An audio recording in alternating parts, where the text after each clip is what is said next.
بسم الله الرحمن الرحيم الحمد لله الذي بنعمته تتم الصالحات والصلاة والسلام على رسول الله وعلى آله وصحبه ومن والاه السلام عليكم ورحمة الله.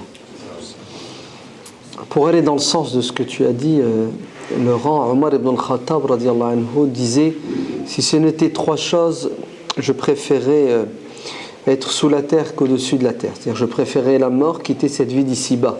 Mais il y a trois choses qui me donnent une raison d'être et d'exister. Et je trouve un plaisir dans ces trois choses. Parmi les trois choses, c'est rencontrer des frères, m'asseoir avec eux. Cette dimension de la fraternité spirituelle et religieuse était fondamentale chez les Sahaba.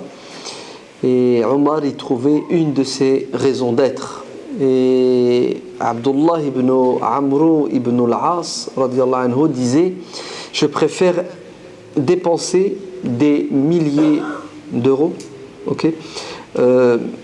pour rassembler mes frères autour d'un repas que de dépenser cette même somme dans une autre cause, les orphelins ou je ne sais plus quel domaine. Pourquoi lui a-t-on dit donner de l'argent fi sabilillah pour les pauvres, pour les orphelins, c'est plus important qu'un repas? Il a dit: parce que en réunissant mes frères autour d'un repas, nous allons échanger, nous allons renforcer nos liens d'amour et de fraternité. Et qu'est-ce l'islam si ce n'est que l'union et l'unité de la communauté? Et c'est comme ça que l'islam avance. Si on est divisé chacun dans son coin, nous sommes de manière sûre et certaine, il faut vraiment que ça soit une conviction,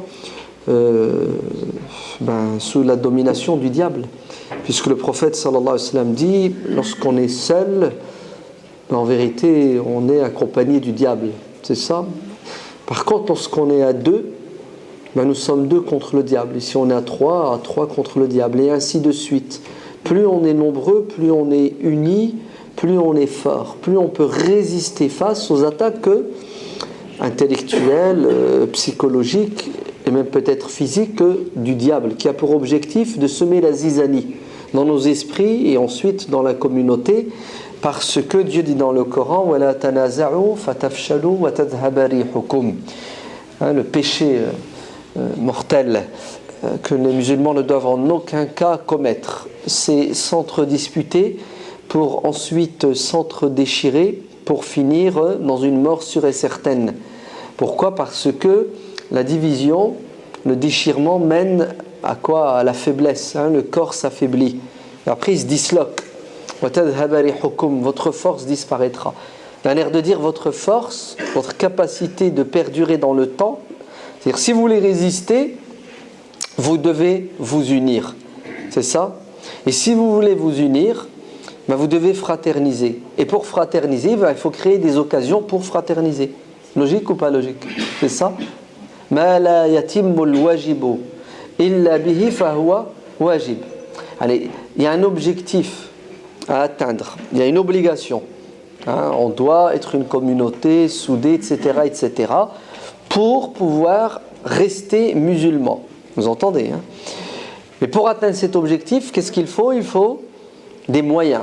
Et parmi ces moyens, c'est créer des occasions durant lesquelles on se retrouve pour échanger.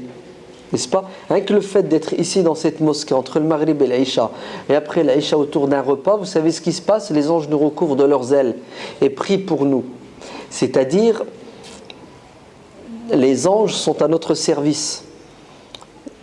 Les anges sont en train de faire des efforts pour que la miséricorde de Dieu nous gagne, nous touche. Et c'est ça qui fait que justement, on avance et on évolue. Parce que Dieu est avec nous. Mais pour que Dieu soit avec nous, il faut que les anges soient avec nous. Mais pour que les gens soient avec nous, il faut que nous soyons entre nous. Ça va ? Vous comprenez ? Tout est lié. C'est pour cela, la mosquée fait bien de créer des activités récurrentes qui reviennent, hebdomadaires ou tous les 15 jours, tous les mois, durant toute l'année, pour qu'on ne reste pas isolé, chacun dans son coin, victime du diable. Vous entendez ? Victime du diable. Et le prophète sallallahu alayhi wa sallam dit dans le hadith authentique que alaykum bil jama'ati, c'est-à-dire l'esprit de groupe doit être présent en permanence, rester groupé. Parce que وَمَنْ شَذَّ شَذَّ فِي النَّارِ, car celui qui s'éloigne de la communauté, du groupe, il s'éloigne de la miséricorde de Dieu et se rapproche du courroux divin. Il flirte même avec le diable, voire il est au bord du précipice. Ala shafa hufratin minan nar, il est au bord du précipice, il lui reste pas grand-chose pour tomber dans les flammes de l'enfer. Et les flammes de l'enfer, si vous les voulez, c'est tout, il suffit de ne pas mettre en pratique ce hadith qui nous pousse à quoi? Qui nous pousse à l'esprit de groupe, c'est ça. Et certains vous disent, oh attention, le communautarisme, pas de communautarisme. Le communautarisme, c'est un péché citoyen, c'est faux. Qui se ressemble, s'assemble, n'est-ce pas? Les homos, ils s'entendent bien quand ils sont entre eux, puis ils s'amusent bien, ils se plaisent, et puis ils se battent pour réaliser leurs projets, c'est très bien. Ouais. J'ai failli dire Allah ya'ounhum. Ouais. Bon. Nous, entre musulmans, il faut qu'on soit ensemble, qu'on se voit entre nous, qu'on s'entraide, et puis qu'on se booste mutuellement, c'est ça? Oulaïka al-julasa, vous connaissez le hadith, lorsque des gens sont assis dans la mosquée, ils évoquent Dieu, les anges sont à la recherche de ces assemblées, et ensuite Dieu interpelle les anges en disant, ils faisaient quoi? Dieu sait ce qu'ils ont fait, mais bon, il pose la question pour que nous on sache ce qui nous attend. Seigneur, ils sont assis pour ta cause, pour toi, parce qu'ils sont des croyants, c'est ça qui les unit. Très bien. Et ils font quoi? Ils t'évoquent. Ils me demandent quoi? Ils te demandent le paradis. L'ont-ils vu? Non, ils ne l'ont pas vu, Seigneur. Et s'ils l'avaient vu, ils seraient encore plus fervents dans leurs invocations. Et ils me demandent protection de quoi? Ils te demandent de les protéger de l'enfer. L'ont-ils vu, l'enfer? Non, Seigneur, ils ne l'ont pas vu. Et s'ils l'avaient vu, ils insisteraient. Très bien. Oh mes anges, je vous prends comme témoin que ces gens-là, c'est-à-dire vous, maintenant, vous êtes les élus. Vous serez bénis. Je leur pardonnerai, je les comblerai de ma miséricorde. Seigneur, disent les anges, mais il y en a un parmi eux, il tape l'incruste. Il n'y a rien à voir avec eux. C'est pas la même intention. Tout le monde n'est pas ici pour la même intention. Vous êtes bien d'accord, non? Levez la main ceux qui n'ont pas cette intention. Personne ne lève la main, c'est évident que vous n'allez pas lever la main, mais je suis sûr et certain qu'il doit en avoir au moins un qui est ici parce qu'il est en mission, il est venu travailler, et c'est bien, on n'est pas contre la présence des services de police dans les mosquées, au contraire, il faut qu'ils soient là pour nous protéger, comme ça au moins c'est un danger, le mec qui sort son flingue, bougez pas, c'est bien, puis il faut qu'ils enregistrent, comme ça au moins, alhamdoulilah, on ne dit pas de bêtises, et puis si jamais on dit des bêtises, on nous convoquera, puis on nous tirera les oreilles. Et on dira pardon Seigneur. Effectivement, parce qu'on peut se tromper. Mais écoutez, vous savez, cette personne qui n'est pas là, qui n'est pas présente, qui n'est pas ici, avec l'intention que nous avons nous, ouvrez bien vos oreilles. Il va être touché par la miséricorde divine. Eh oui, oui. Vous vous rendez compte? C'est-à-dire que cette miséricorde en enveloppe ceux qui la méritent et même ceux qui ne la recherchent pas, qui en principe de prime abord ne la méritaient pas. C'est impressionnant comment cet esprit de groupe est fondamental et important dans notre religion. C'est ça. Et Mu'adh ibn Jabal, radiyallahu anhu, quand il croisait quelqu'un, il n'hésitait pas à lui dire, viens, assieds-toi avec moi et nous allons ensemble parler, augmenter notre foi. J'ai besoin, vous entendez, de raviver ma foi. Et comment la raviver? Avec ton aide, ton savoir, ton expérience, tout simplement ton soutien psychologique. Je vais mal, j'ai besoin de m'exprimer. Une parole peut changer la vie de quelqu'un, vous le savez. Une parole peut faire plonger quelqu'un en enfer pendant 70 ans, comme elle peut le faire entrer au paradis 70 ans avant tout le monde. Une parole. Car la parole est l'expression de la bonne intention. Très bien. l'introduction est finie, le grand 1. C'est ça? Il est évident que tout commence par la bonne compréhension des choses, et en particulier de l'islam, al-fahm. Et c'est pas pour rien que Dieu commence la révélation avec Iqra. Iqra qui est l'expression par excellence du savoir, de l'intelligence, c'est ça? Donc, le musulman doit dans un premier temps, et en fait toujours, en permanence, jusqu'à la fin de sa vie, faire des efforts pour augmenter son savoir afin de mieux comprendre sa religion. Car une religion mal comprise a des effets très très négatifs sur l'individu. Vous le savez ça? Ouais. La religion, comme je ne sais plus ce qu'il a dit, c'était Marx, c'est ça, c'est l'opium du peuple. Effectivement, une religion peut être l'opium du peuple quand elle est mal interprétée, quand elle est mal comprise et quand elle est mal pratiquée. Au lieu qu'elle soit libératrice, elle devient source de quoi? D'emprisonnement dans tous les sens du terme. Et d'ailleurs, le prophète sallallahu alayhi wa sallam nous le dit ça à plusieurs reprises. Regardez, dans le hadith rapporté par l'imam Muslim, le prophète sallallahu alayhi wa sallam dit « Halaka al-mutanatti'un » c'est-à-dire ceux qui ont une compréhension extrémiste de l'islam, ce qui implique qu'il y a une compréhension du juste milieu, sont voués à leur perte. Vous avez vu, au lieu que la religion les sauve, la religion mal comprise, qui fait de toi quelqu'un, on va le dire, de déséquilibré, hein.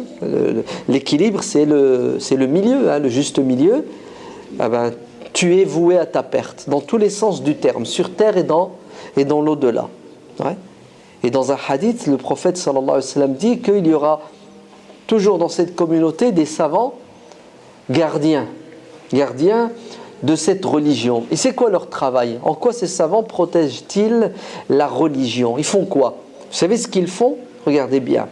Ils ramènent les gens dans le juste milieu parce que les gens s'égarent à cause des interprétations.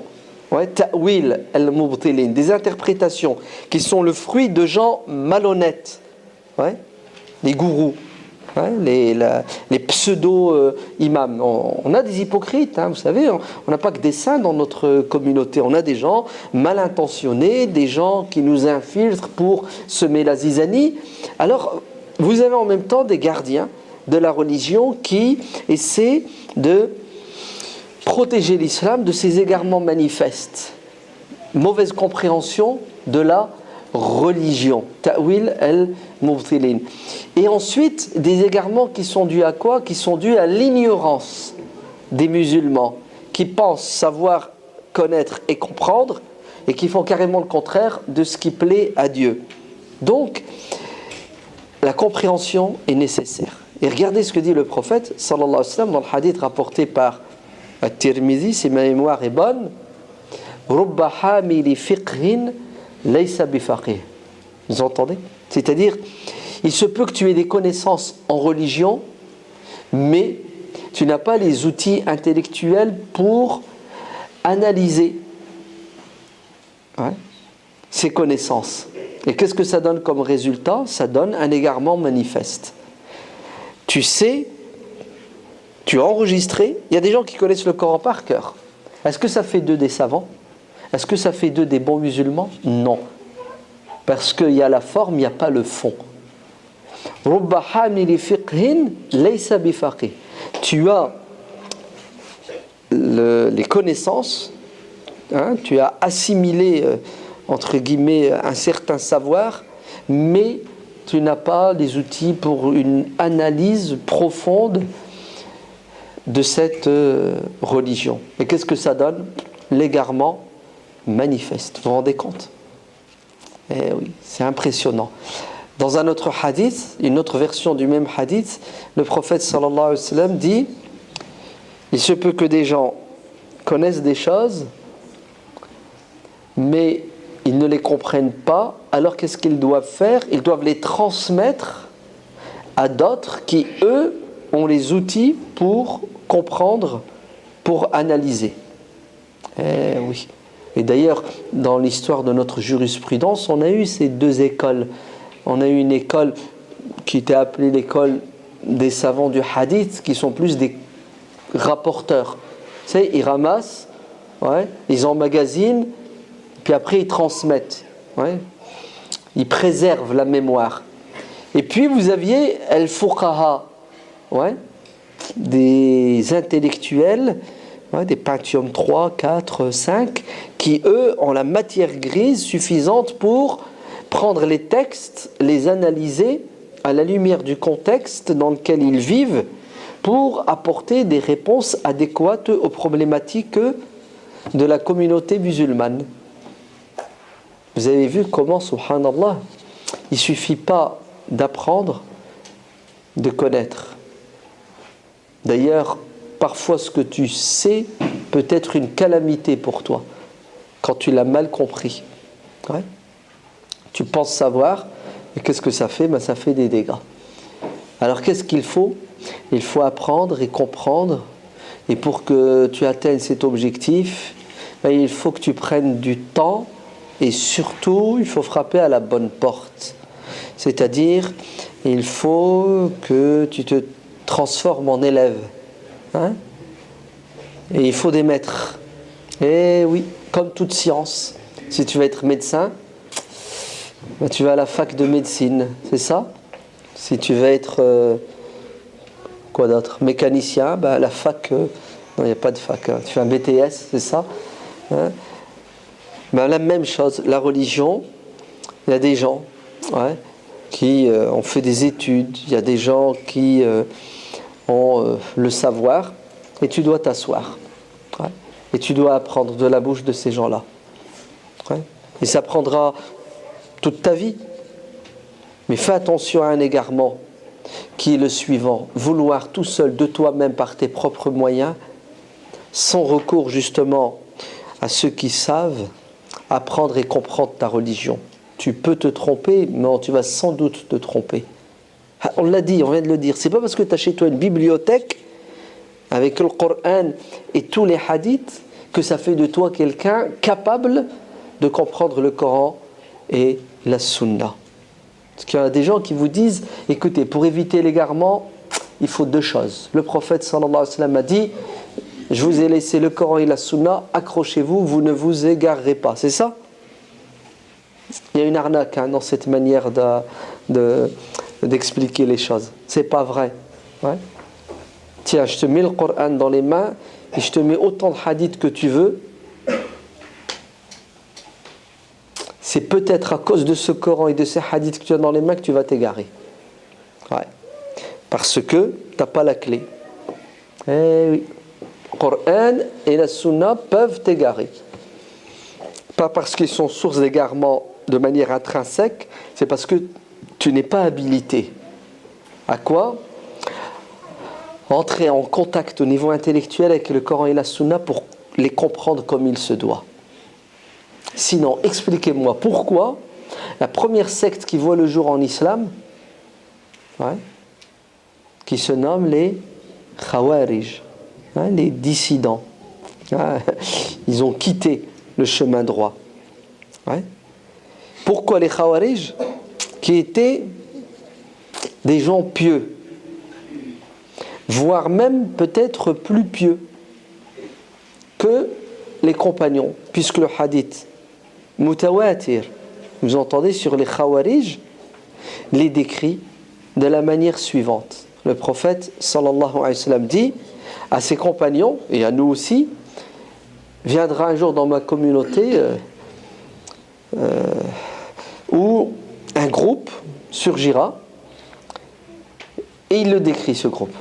Ce sont des gens qui auront le Coran, ils liront le Coran nuit et jour, ils l'apprendront par cœur, et ce sont des gens qui seront sincères et qui vont s'adonner à l'adoration, puisqu'ils jeûneront de manière régulière, pas seulement ce qui est obligatoire, mais ce qui est surrogatoire. Ils vont même prier la nuit. Vous vous rendez compte, toute la nuit, il est en prière, en pleurs. Ouais. Donc au niveau dévotion, tu ne peux pas faire mieux. Le hadith dit qu'ils seront plus pratiquants que vous, mes sahaba, mes compagnons. C'est impressionnant quand même, hein. Vous vous rendez compte?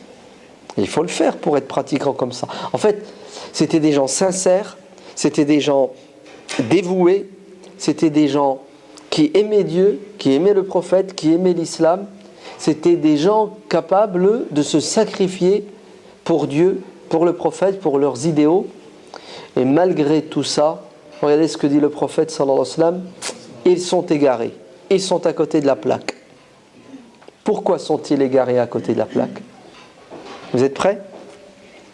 Pas parce qu'ils ne pratiquaient pas le Coran et la Sunna, au sens rituel du terme, c'est-à-dire la religion, nous on croit que c'est la salat, la prière, le jeûne, le siyam, c'est ça, la barbe, le qamis, hein, le rituel et le folklore, hein, l'apparence. Pour beaucoup de musulmans, c'est ça. Hein. Ah, c'est un frère. Vous savez pourquoi c'est un frère? Parce qu'il a la bonne taille, hein, la barbe. C'est vrai, hein. C'est impressionnant. Même quand on parle, on l'exprime de cette manière, notre compréhension de la religion. Ben, les Khawarij, pratiquants, sincères, ils aimaient la religion, sont taxés d'égarés par le prophète alayhi salam. Il y a une version du hadith qui est forte, je vous l'ai dit, Kilab un-nar, ce seront les chiens de l'enfer. Alors pourquoi, à votre avis? Vous savez pourquoi? Parce qu'ils ont mal compris la religion. Eh oui. Pourquoi l'ont-ils mal compris alors qu'ils avaient la matière première? Hein, ils avaient le Coran, ils avaient les hadiths. Vous savez pourquoi ils l'ont mal compris? Parce que ils n'ont pas été à l'école pour apprendre la religion de la bouche des professeurs et des enseignants. À leur époque, qui étaient les personnes les plus à même pour transmettre la religion et l'expliquer? Les élèves du prophète sallallahu alayhi wa sallam, ce qu'on appelle les sahaba, les compagnons. Les Khawarij, aucun compagnon n'a fait partie d'eux. Aucun compagnon ne les a soutenus. Vous entendez? D'ailleurs, les Khawarij vont prendre les armes contre les compagnons. Et ils vont combattre les compagnons. Et ils vont tuer les Sahaba. Il faut le faire quand même. Hein? Et ils vont faire ça au nom de Dieu, au nom de l'islam, pour l'islam. Avec amour. Hein? C'est-à-dire, certains vont se transformer en kamikazes. Le mec, il va dire, Ya Allah, je vais me rapprocher de toi en tuant Ali ibn Abi Talib. Et je vais gagner le Firdaus. C'est fort quand même. Hein. Le mec, il ne s'est même pas posé la question. Ali ibn Abi Talib, le neveu du prophète, non, le cousin du prophète, son gendre, le premier adolescent qui s'est converti à l'islam. Ali ibn Abi Talib, son passé, il est glorieux, il n'a jamais adoré. Bref, les faces de Ali ne sont... Hein? Le compagnon du prophète sallallahu alayhi wa sallam, dont nous avons le plus de hadiths qui le mettent en exergue, en évidence, qui le glorifie, c'est Ali ibn Abi Talib. Ouais. Vous entendez? C'est des centaines et des centaines de hadiths qui le mettent en évidence. Pourquoi? Parce que Ali ibn Abi Talib va être combattu, malheureusement.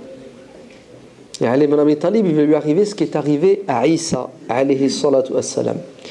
Dans un hadith authentique, le prophète sallallahu alayhi wa sallam a dit, Ya Ali, tu es comme Isa. Il y a des gens qui vont t'aimer si bien qu'ils vont faire de toi une divinité. Et des gens vont te détester si bien qu'ils vont te combattre jusqu'à la mort. Et Isa alayhi salam a été aimé et adoré. Il est devenu Dieu, fils de Dieu, etc. Et il a été combattu, il a été tué. Il a été tué d'après ces gens-là, n'est-ce pas? C'est-à-dire qu'il a été détesté, il a été aimé de manière démesurée. Et l'amour aveugle et la haine aveugle. Il faut le juste milieu. Comme Dieu savait ce qu'il allait advenir de Ali ibn Abi Talib, alors qu'est-ce qu'il a fait? Mais il a tout fait pour que son honneur soit lavé sur terre en préservant tout ce que le prophète sallallahu alayhi wa sallam a dit de lui. C'est pour ça qu'on a une littérature importante sur les faces de Manaqib Ali ibn Abi Talib radiallahu anhu. Donc, Al-Khawarij, les dissidents, c'est quoi leur défaut? C'est pas l'intention. Ils n'avaient pas une mauvaise intention. Ce n'est pas un manque de pratique, de ferveur religieuse. Vous entendez? Le défaut des Khawarij, c'est une mauvaise compréhension de la religion, qui est due au fait qu'ils ont accédé aux sources sans passer par un intermédiaire qui est le savant. Et ça, c'est une vérité coranique. Vous n'avez pas vu les vendredis, les imams généralement, dans l'introduction à la khutbah du vendredi, qu'est-ce qu'ils disent? Wa ashhadu an la ilaha illallah wa ashhadu anna wa man yudlilillah man yahdihillahu fahuwa al-muhtadi wa man yudlilillah falan tajida lahu waliyan murshida. Ce verset, ça va. C'est un verset du Coran. D'accord? Regardez. Lorsque Dieu veut que quelqu'un aille en enfer, parce qu'il mérite d'aller en enfer, Dieu met les gens en enfer parce qu'il le mérite. D'accord? Vous savez, cette personne, pour qu'elle s'égare et qu'elle aille en enfer, il ne faut pas qu'elle trouve sur son chemin un wali murshid. Alors, c'est quoi ce wali murshid? Un wali, c'est quelqu'un qui craint Dieu. C'est quelqu'un de pieux. Mais ce n'est pas suffisant. Il faut qu'il soit murshid. Murshid, c'est quelqu'un qui a la science et qui va t'aider à découvrir Dieu et à l'adorer comme il se doit. Un guide pieux.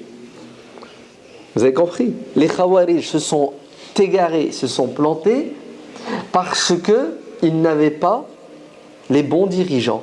Ils n'ont pas eu les bons profs, les bons maîtres. Normalement, ils auraient dû suivre les Sahaba, les compagnons qui sont les meilleurs. Puisque Dieu, dans le Coran, dit des compagnons, radiyallahu anhum wa radu an. Dieu est satisfait d'eux. Ce sont les élèves du prophète, donc ils ont l'héritage prophétique. Mais malheureusement, les Khawarij vont s'égarer. Et qu'est-ce qui caractérise leur égarement? Le hadith dit, ils vont prendre les armes contre les musulmans, leurs frères musulmans, et délaisser les ennemis de l'islam. À cette époque-là, l'islam était en guerre directe avec un ennemi, l'Empire byzantin, etc., etc. Ces Khawarij, au lieu de s'attaquer à l'ennemi extérieur, qu'est-ce qu'ils vont faire? Ils vont semer la zizanie, la fitna, dans la communauté, en utilisant la violence. Et oui, la violence. C'est grave quand même. C'est-à-dire qu'ils vont tomber dans un égarement qui n'a pas d'équivalent. Ils vont considérer les musulmans qui ne partagent pas leurs idées comme des gens égarés. C'est ça? Bon, jusque-là, normalement, c'est pas trop grave. Tu penses que je suis mauvais, tu as le droit, tu fais ce que tu veux. C'est parce que tu as dit que j'étais mauvais que je le suis. Vous êtes bien d'accord? Mais non, ils ne vont pas s'arrêter là. C'est que une fois qu'ils vont avoir qu'ils vont porter un jugement, ils vont passer à la deuxième étape. C'est-à-dire, ils ne vont pas supporter ton existence, l'intolérance. Qu'est-ce qu'ils vont faire? Ils vont te forcer à changer, à les suivre, et si tu ne veux pas, malheur à toi. Ils vont t'éliminer physiquement après avoir essayé de t'éliminer psychologiquement, spirituellement et intellectuellement, en te forçant à leur ressembler. Voilà, c'est ce qui caractérise leur égarement. En fait, au lieu qu'ils soient des éléments positifs pour l'islam et la communauté musulmane, ils sont des corps nocifs pour la communauté. Au nom de l'islam, pour le bien de l'islam d'après eux. C'est terrible, non? Vous ne trouvez pas? L'islam va être affaibli par des musulmans qui pensent le renforcer. Pourquoi? Parce qu'ils ont délaissé les évidences, les béabas de l'islam. Et d'ailleurs, c'est à se poser des questions, peut-être, on n'arrive même pas à trouver la réponse tellement c'est grave. Comment ils ont fait pour ne pas lire, ne pas comprendre les versets du Coran qui disent « Restez unis, ne vous disputez pas, ne faites pas la guerre, les musulmans sont des frères ». Comment ils ont zappé tout ça?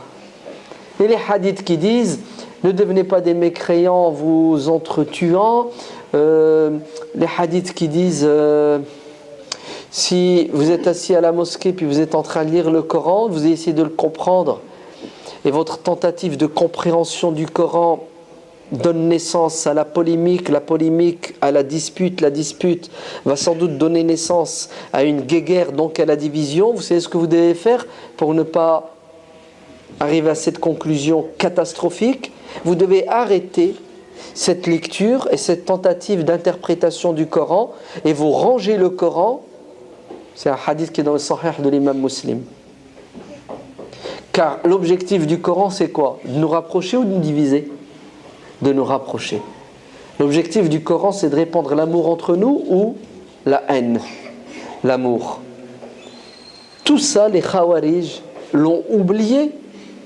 Non. Tout ça, les Khawarij ne l'ont pas compris.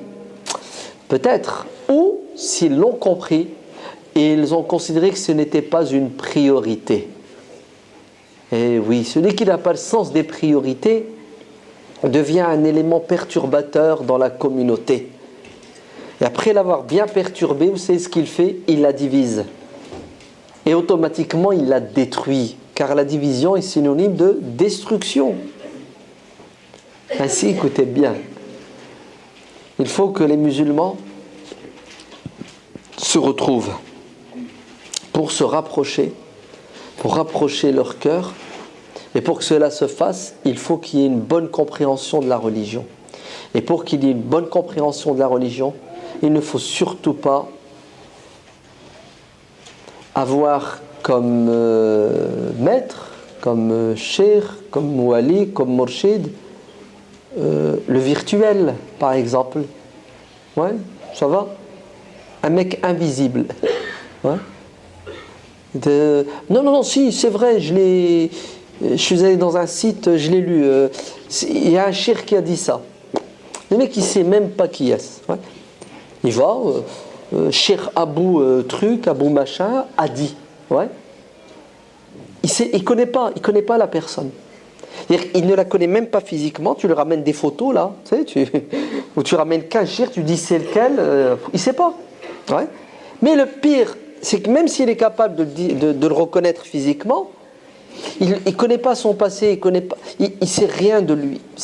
Punaise, comment font les musulmans pour suivre aveuglement n'importe qui, n'importe quoi? Mais le pire, c'est pas ça. C'est que tu sais qui est, tu sais d'où il vient, tu sais combien il pèse, tu connais son adresse, tu sais tout. Et le mec, il parle et il t'enseigne et il te dit des choses qui contredisent les béabas de l'islam, qui contredisent les principes fondamentaux de la logique et du bon sens. Et t'avales et t'acceptes. En vérité, tu sais ce que tu fais? Ton esprit critique, tu le ranges. Et tu deviens un objet, le mec, un gourou, et il bourre ta tête qui est vide. Ouais, c'est normal, il y a du vide. La nature a horreur du vide. Et il a rempli de tout et de n'importe quoi. Et qu'est-ce que ça fait de toi? Ça fait de toi un khariji. Effectivement, ça fait de toi quelqu'un de sincère qui veut le bien de l'islam, mais tu détruis l'islam. Pourquoi est-ce que tu détruis l'islam? Parce que tu détruis un pilier de l'islam qui s'appelle l'unité, qui s'appelle la fraternité.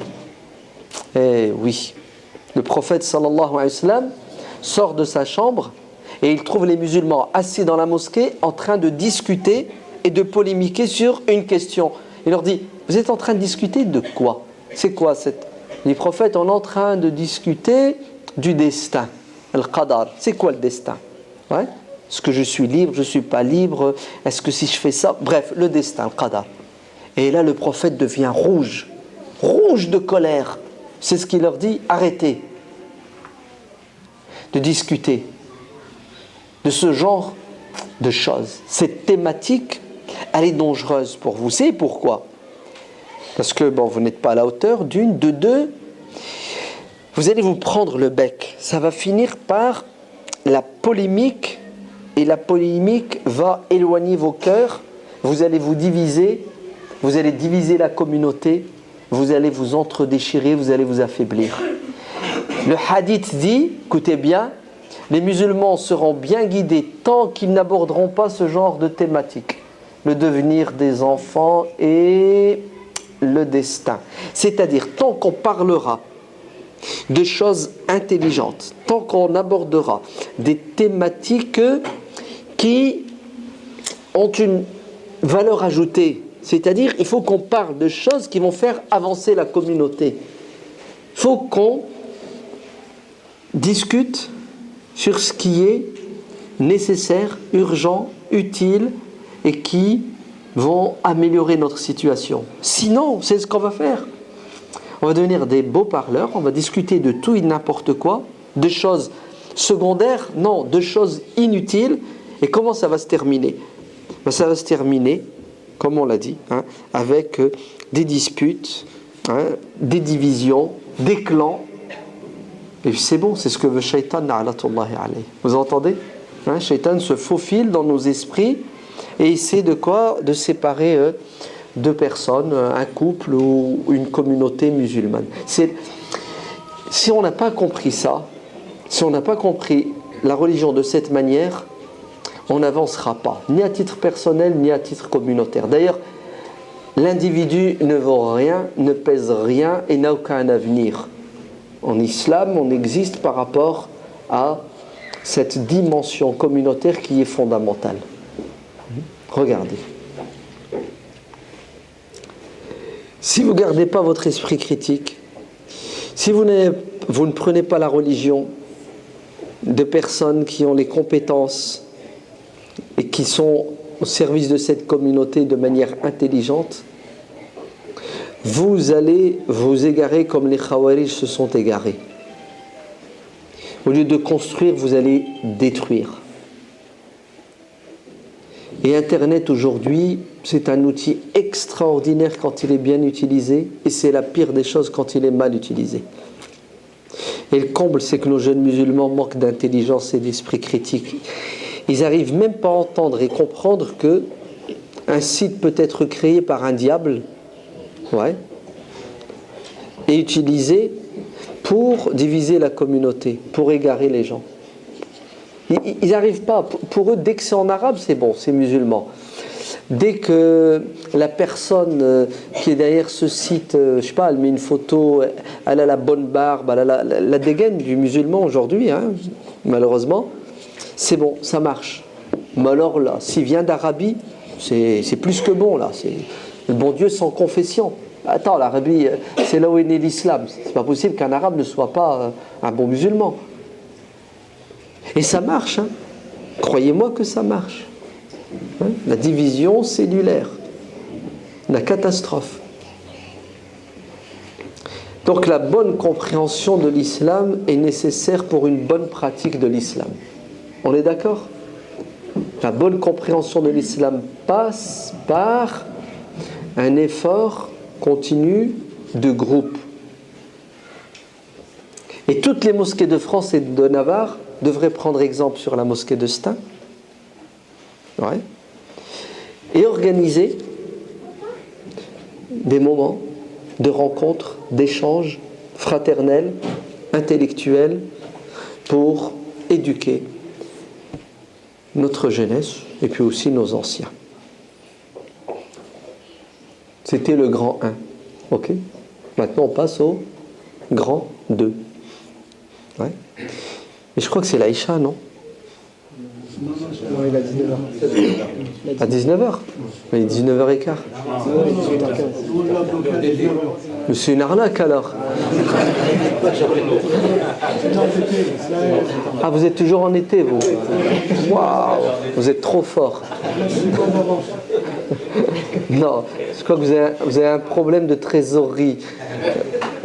Vous n'avez pas assez d'argent pour acheter un escabeau. Les piles, carrément. Non, là, la pile, elle tourne, ouais. Non, mais il faut la virer, cette truc. Ouais. Non, parce que moi, je m'imagine l'imam, le jour du vendredi, qui la regarde. Ah, il y a l'habitude. Vous avez un projet de construction, c'est beaucoup plus urgent qu'investir dans une pile. Un escabeau. Allah yahfadkoum. Bon, bah allez. D'accord. Donc, on s'arrête pour l'Aïcha, c'est ça?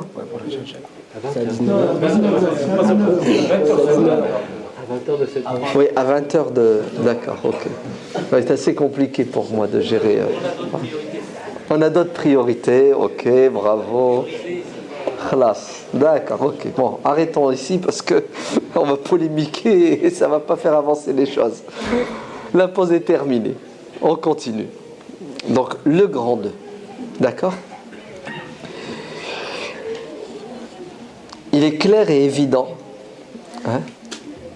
que les musulmans doivent comprendre leur religion comme il se doit. Mais une fois qu'on l'a comprise, nous devons la pratiquer comme il se doit. Une bonne compréhension doit mener à une bonne pratique. Et chez nous, ça n'existe pas. Je suis croyant dans le cœur, mais pas dans le corps. C'est-à-dire, j'ai l'amour de Dieu dans le cœur, Dieu n'a pas besoin de ma prière ni de mon jeûne. Il y en a qui sont comme ça. Je suis croyant et pas pratiquant. C'est faux. En islam, la foi, la croyance, c'est une conviction, des paroles qu'il faut prononcer et des actes qu'il faut au quotidien répéter. C'est clair? C'est vrai que chacun a son niveau de pratique. Mais ce qui nous est demandé, c'est de cheminer, d'évoluer. Lentement, mais sûrement. Vous entendez? Ne courez pas trop vite. Vous allez vous épuiser, vous allez vous fatiguer. Et sachez avoir le sens des priorités. En islam, il y a des choses obligatoires. Et parmi les choses obligatoires, il y en a qui le sont plus que d'autres. Vous entendez? Vous avez des devoirs individuels, puis vous avez des devoirs communautaires.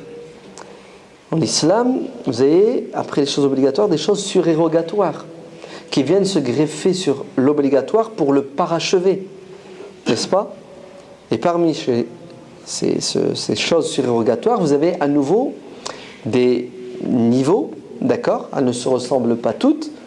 Puis vous avez aussi des priorités, des urgences. Mais en tout cas, ce qui est sûr et certain, c'est que notre pratique doit être, elle aussi, mesurée, équilibrée. Le prophète, sallallahu alayhi wa sallam, dit « Pratiquez de manière modérée, car vous allez vous fatiguer avant que Dieu ne se fatigue. Et Dieu ne se fatiguera jamais. Donc, portez ce qui est supportable. Et chacun doit cheminer à son allure. Le nouveau converti ne ressemble pas à celui qui a 10 ans d'islam. Il faut lui laisser du temps. Déjà pour qu'il se débarrasse de certaines habitudes, de sa jahiliya. Et ensuite, il faut qu'il commence par ce qui est urgent, ce qui est important. Et il ne doit en aucun cas s'identifier à un musulman qui a de la bouteille. Sinon, le porc, il va être déstabilisé. Peut-être même, ça va avoir l'effet inverse sur lui. Donc, une pratique mesurée, une pratique intelligente, à la lumière de la hiérarchie. Tout est hiérarchisé, c'est nous en islam. Et dans le temps. On a toute une vie, Inch'Allah. Pourquoi? Pour nous améliorer et peaufiner notre adoration. Il y a un hadith du prophète sallallahu alayhi wa sallam qui dit que tout musulman qui agit connaîtra des hauts et des bas dans sa pratique. Des hauts et des bas, en temps de si. Pourquoi est-ce qu'on connaîtra des hauts? Parce qu'on aura la pêche, on aura une forte conviction à un moment donné. À ce moment-là, essayez d'exceller. C'est là où vous devez vous investir le plus et faire le maximum, parce que justement, psychologiquement, spirituellement, vous êtes prédisposé, puis vous êtes à la hauteur.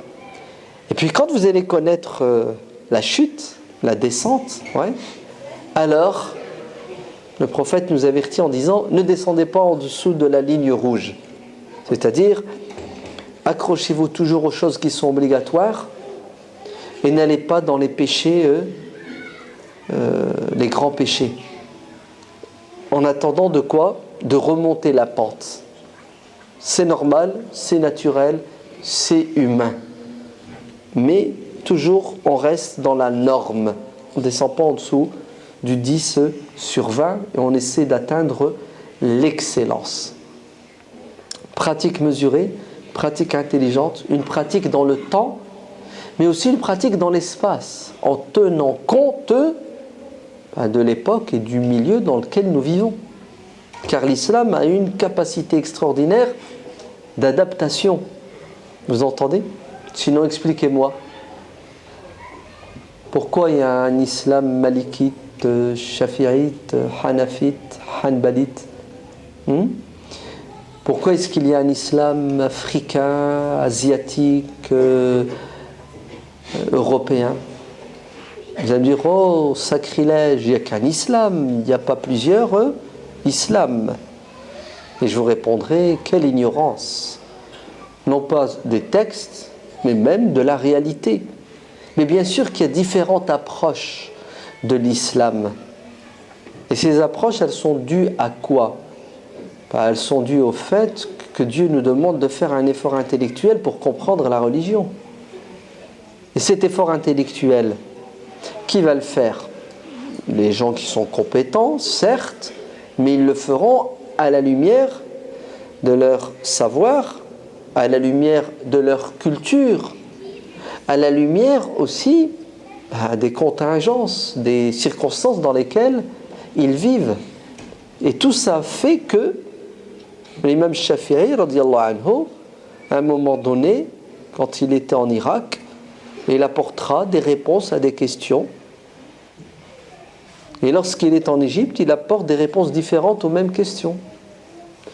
Et dans le même madhab de l'imam Malik, vous allez voir un malikisme à Médine, et puis un malikisme en Espagne ou en Afrique du Nord.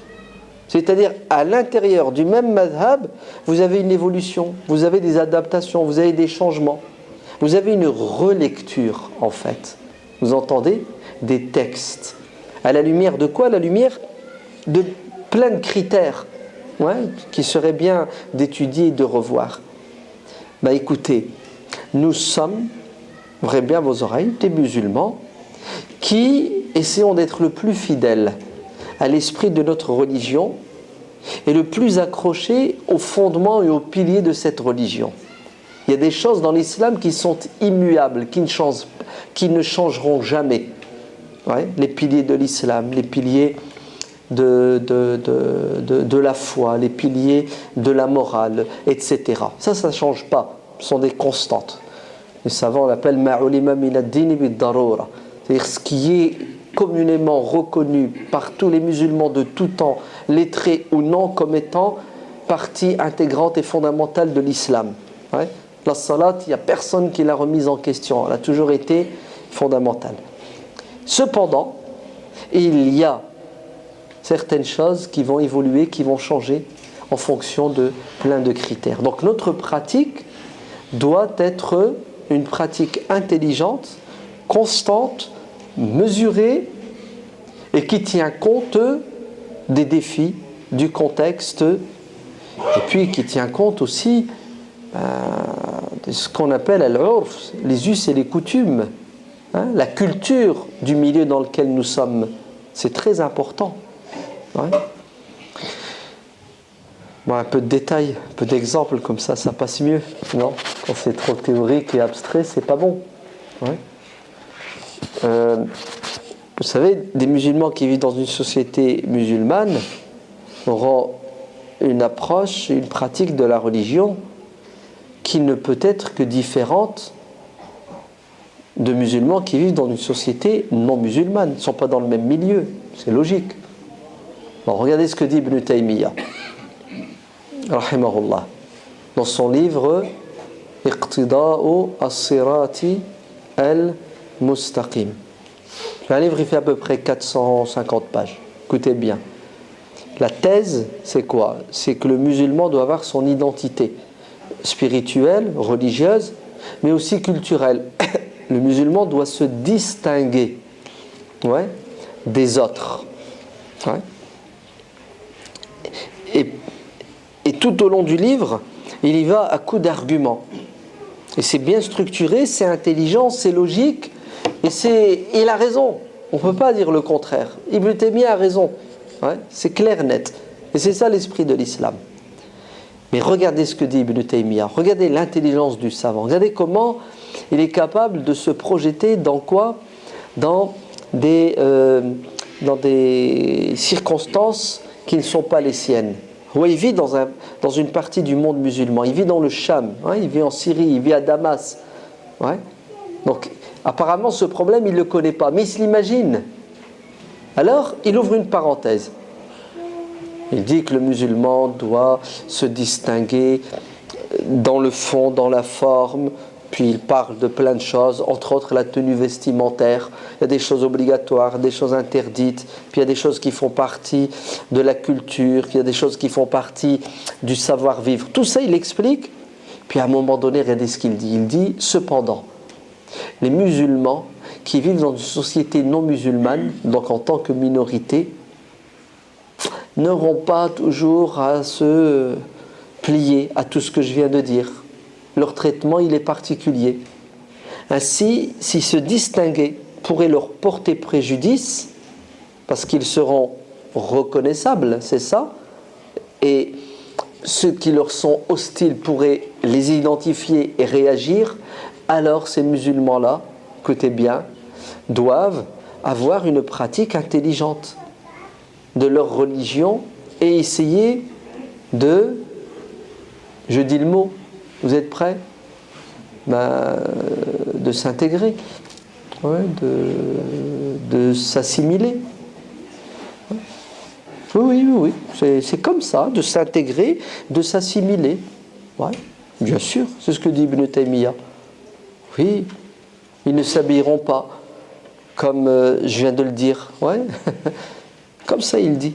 Pourquoi? Parce que le musulman, il est intelligent. Attends, si j'agis de cette manière, ça va tirer les foudres de Zeus.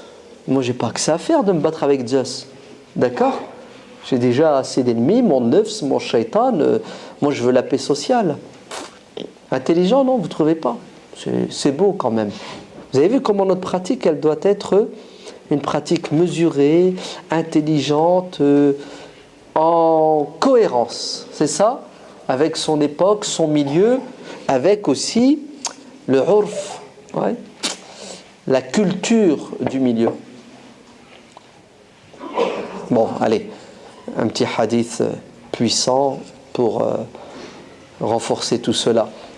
Abdullah ibn Abbas radiallahu anhu dit, donc c'est dans le Sahih de l'imam Muslim, hein, ok, il dit que lorsque le prophète sallallahu alayhi wa sallam a fait l'hégire, quand il est arrivé à Médine, ouais, il a décidé, ouvrez bien vos oreilles, de tout faire pour se rapprocher des gens du livre qui étaient à Médine, les juifs et les chrétiens, les juifs en particulier qui étaient majoritaires.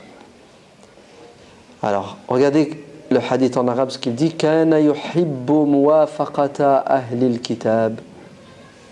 Pour ceux qui comprennent l'arabe, ça va? C'est ce que ça veut dire. C'est-à-dire que le prophète sallallahu alayhi wa sallam recherchait la proximité des gens du livre en essayant de ne pas se distinguer, se différencier d'eux. Mais au contraire, je vais vous le traduire autrement, il cherchait à leur ressembler. Waouh! Ça va? Ouais. Comme ça. Tant que sa religion ne lui interdit pas, tant que Dieu ne lui a pas dit ne fais pas ça ou fais ça de manière obligatoire, l'intelligence du prophète, c'était ces gens-là, ce sont maintenant mes concitoyens, je vis avec eux. Qu'est-ce que je dois faire? Je dois tisser des liens avec eux, créer des ponts, ouais, ou bien je dois créer un mur entre eux et moi.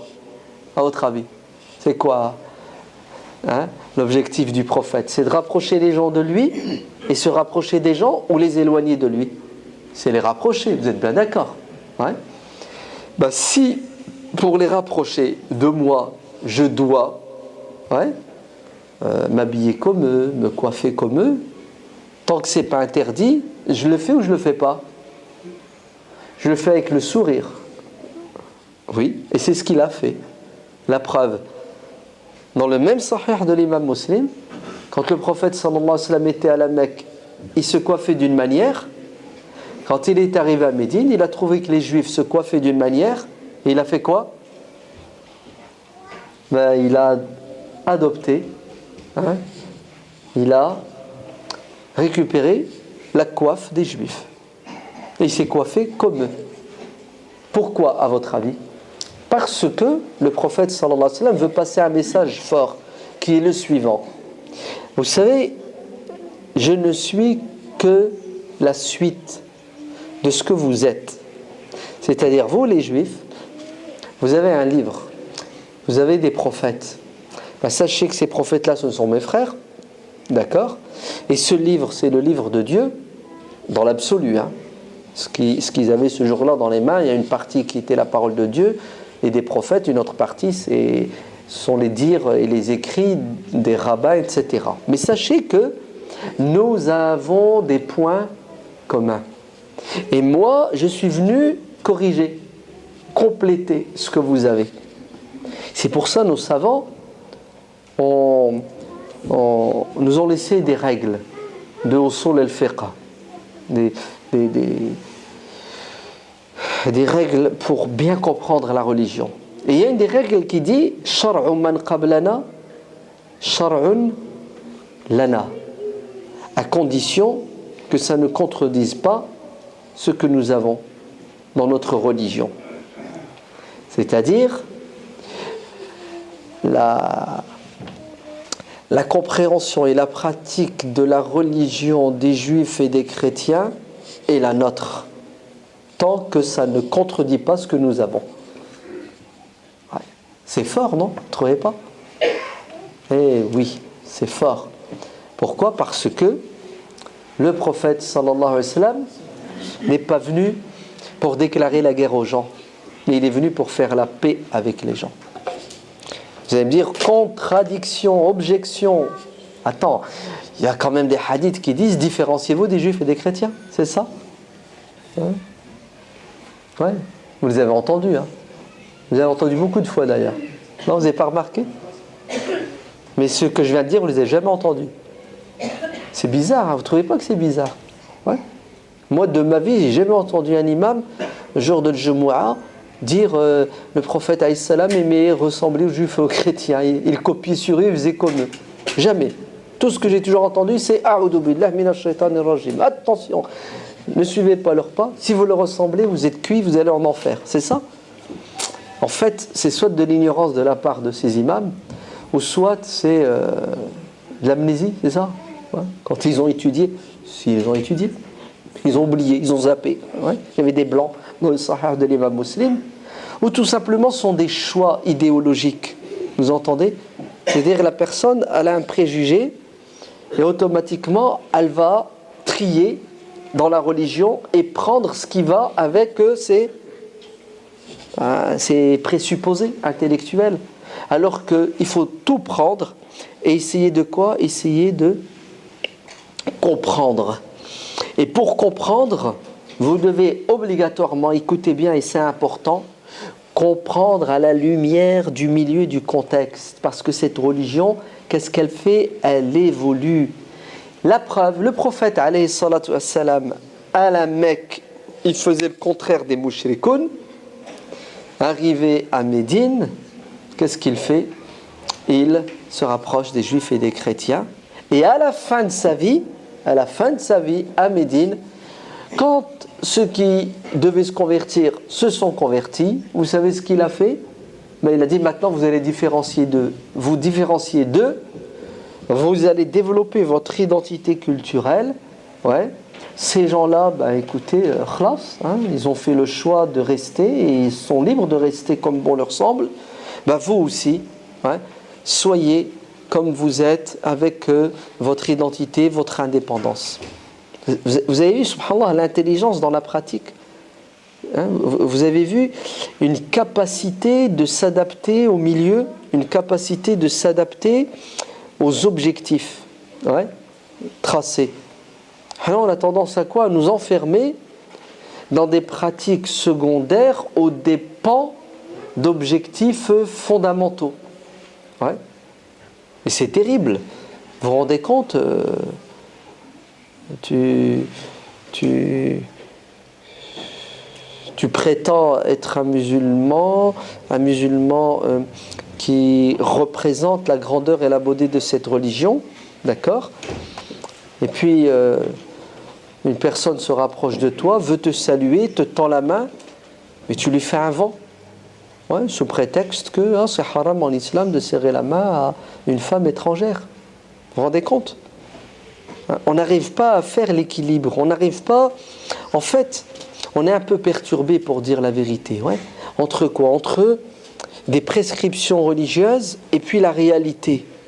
Et comme on est sincère, Inch'Allah, et soucieux de plaire à Dieu et de ne pas lui désobéir, on est prêt à créer des incidents diplomatiques tous les jours. Au nom de quoi? Au nom de la religion. Alors, la religion n'est pas venue justement pour créer ces incidents. Elle est venue pour arrondir les angles, pour essayer de rapprocher, parce qu'il y a des objectifs majeurs.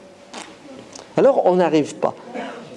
Et moi, je rencontre de plus en plus de monde qui me disent « Oh, je te remercie, barakallahu fik, j'ai écouté tes conférences, tu m'as libéré. J'avais des nœuds. » Comme ça, j'avais des nœuds. La religion, je la pratiquais, mais j'étouffais. Mais comme on m'a dit, attention, l'enfer et le paradis, et c'est ça la vérité, le reste c'est l'égarement. Maintenant, tu l'as expliqué de cette manière, ça va, je me sens bien. En fait, on lui a donné un seul son de cloche, et Mskin, ça a crevé ses tympans, ça l'a tué. Alors que, malheureusement, quand l'islam est mal compris, mal pratiqué, vous savez qu'est-ce que ça fait? Ça fait des gens qui ne sont pas épanouis. Eh oui. Et hasha, wallah, c'est pas possible que cette religion ne nous rende pas heureux sur terre avant de nous rendre heureux dans l'au-delà. Eh oui, la nuhyiyannahu hayatan tayyibatan. Vous entendez? L'objectif de l'islam, c'est que nous soyons heureux sur terre avant d'être heureux dans l'au-delà. Et le bonheur pour nous musulmans, c'est obéir à Dieu en suivant son prophète sallallahu alayhi wa sallam. Mais ça doit être une obéissance et une pratique de la religion, vous entendez, du juste milieu, intelligente, qui tient compte du contexte, de l'époque, qui tient compte des défis et de beaucoup d'autres choses qu'on évoquera une autre fois, Inch'Allah. C'est bon, mon exposé s'arrête là, d'accord? Et si on passe au débat tout de suite, s'il n'y a pas de débat, tant mieux, on passe au repas. Tu avais dit qu'il y avait un repas, c'est ça? Oui, il y a un repas. Inch'Allah. Ça fait plaisir. Juste avant? Il y aura un petit qiyam juste avant. À quoi? Un qiyam juste avant. Ah, un qiyam. Ouais. Un qiyam avant la bouffe? Juste avant. Oh là là là là. Ça c'est contre la sunna, ça. Ah non mon frère. Le prophète sallallahu alayhi wa sallam a dit, si la nourriture est prête et la prière est prête, c'est d'abord la nourriture et après la prière. Si le repas il est prêt. Mais le repas il n'est pas prêt, Galek. Et même s'il est prêt, il ne faut pas l'annoncer. Non mais c'est vrai, c'est très intelligent. Allah ibar, que Dieu vous garde et vous protège. C'est vrai, la mosquée c'est fait pour se nourrir spirituellement, physiquement. Donc après, Inch'Allah, on fait la prière et on reste pour le repas, pour honorer les frères qui se sont pris la tête pour nous préparer un repas. Barakallahu fikum.